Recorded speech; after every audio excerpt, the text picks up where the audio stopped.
Après la tenue réussie à Pointe-Noire, la capitale économique de la République du Congo, des 10e journées du chargeur africain couplées à la session ordinaire du comité directeur et à la 14e Assemblée générale de l'Union des conseils des chargeurs africains UCCA, en sigle, qui avait débouché sur l'élection de la République du Congo par le biais du directeur général du Conseil congolais des chargeurs, le docteur Dominique Candide Fabrice Koumoubulas, à la tête de l'UCCA, l'écho résonne encore. Notre ascension à la tête de l'Union des conseils des chargeurs africains constitue une occasion solennelle de rendre un vibrant hommage à un homme d'exception, un grand maritimiste, un grand logisticien, son Excellence Denis Sassou Nguesso, président de la République du Congo, chef de l'État, pour son engagement ayant conduit à l'adhésion du Conseil congolais des chargeurs à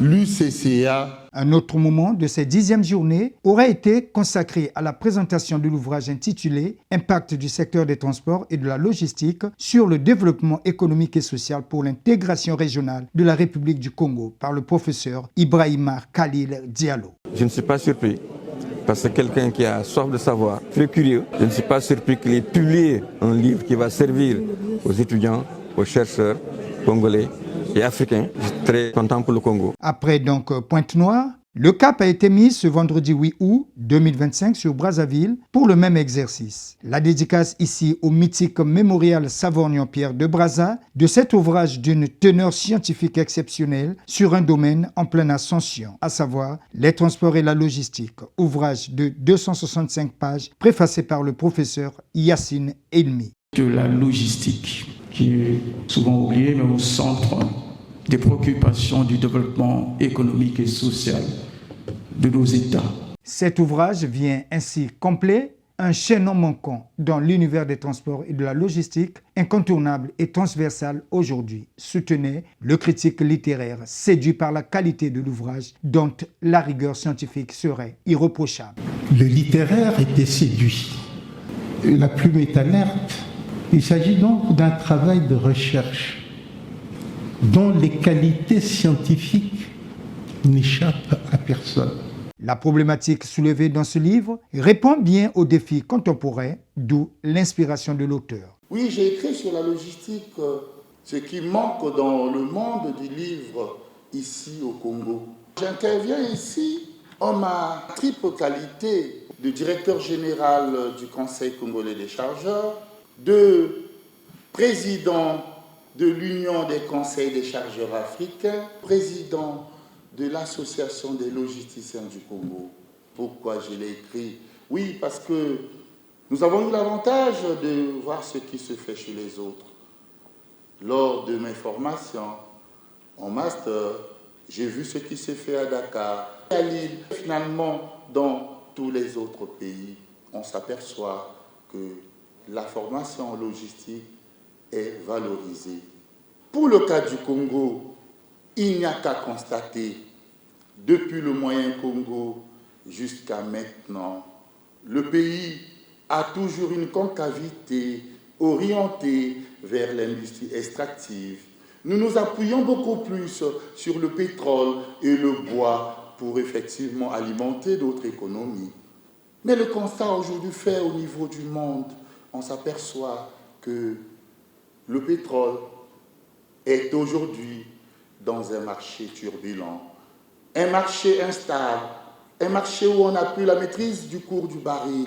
Il y a donc lieu de repenser, finalement, de repositionner la stratégie de développement de notre pays en s'appuyant sur la logistique et transport. Finalement, aucun secteur de la vie n'échappe à la logistique, démontrait l'auteur, dont la passion du métier transcende les simples mots. La logistique étant définie comme la science de l'optimisation, la science qui permet la coordination parfaite de trois flux, les flux physiques, les flux d'information et les flux financiers, devient aujourd'hui une science incontournable qui doit bien entendu permettre le développement d'un pays. On ne peut plus prétendre aller au développement sans maîtriser la logistique et transport. Ça devient aujourd'hui un levier au service de la diversification de nos économies. Cet ouvrage se veut une bréviaire pour non seulement les apprenants, mais bien plus, les professionnels à l'heure où l'ASLECAF avance à pas de géant, une alternative à l'intégration régionale voulue par les chefs d'État africains. Le Congo n'en est pas exempt, d'où l'accent mis sur le pays pour réussir son intégration. L'auteur examine alors les programmes visant à contribuer à l'amélioration de la compétitivité de la chaîne logistique globale du Congo. Mais la ZECAF, c'est l'interconnexion des pays de la sous-région via les corridors. Pour permettre la libre circulation des biens et des marchandises, on devrait partir d'ici pour aller vendre au Gabon, vendre au Cameroun, vendre dans nos pays. Mais est-ce que nous nous préparons à affronter la zone de libre-échange continentale africaine qui est la ZECAF? Mais pour l'affronter, il faut rendre compétitifs nos corridors, il faut rendre compétitifs nos ports. Donc la logistique s'impose aujourd'hui comme l'un des facteurs de développement économique et d'intégration régionale, voire continentale.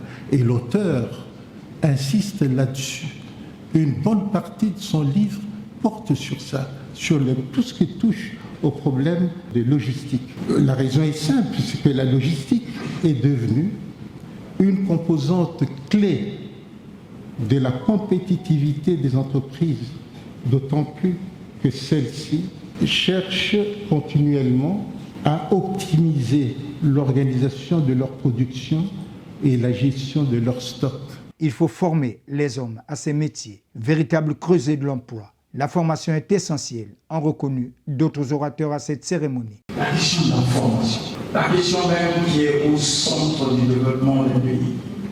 Cet ouvrage riche de l'expérience de son auteur n'a pas éludé la question cruciale de l'interconnectivité en Afrique centrale et qui figure en bonne place dans le plan d'action de la ministre en charge des Transports, la tutelle de l'auteur. Déplorant le manque de liens régionaux, limitant l'accès aux opportunités économiques nationales, interafricaines et mondiales. Une analyse qui met en lumière les défis économiques du Congo et de la région, tout en proposant des pistes pour un développement durable et intégré, dont les jalons ont été posés par le président de la République, Denis Sassou Nguesso, au travers du maillage du pays en infrastructures de base et logistique, ce qui lui a valu le pseudonyme du premier logisticien congolais. Satisfaction des participants. J'ai été beaucoup édifié en ce qui concerne le métier de transport et de logistique. On retient une chose, c'est que la logistique est dans tous les secteurs de la vie économique, la vie sociale, bref, dans le développement. Que dites-vous à l'auteur? Un encouragement?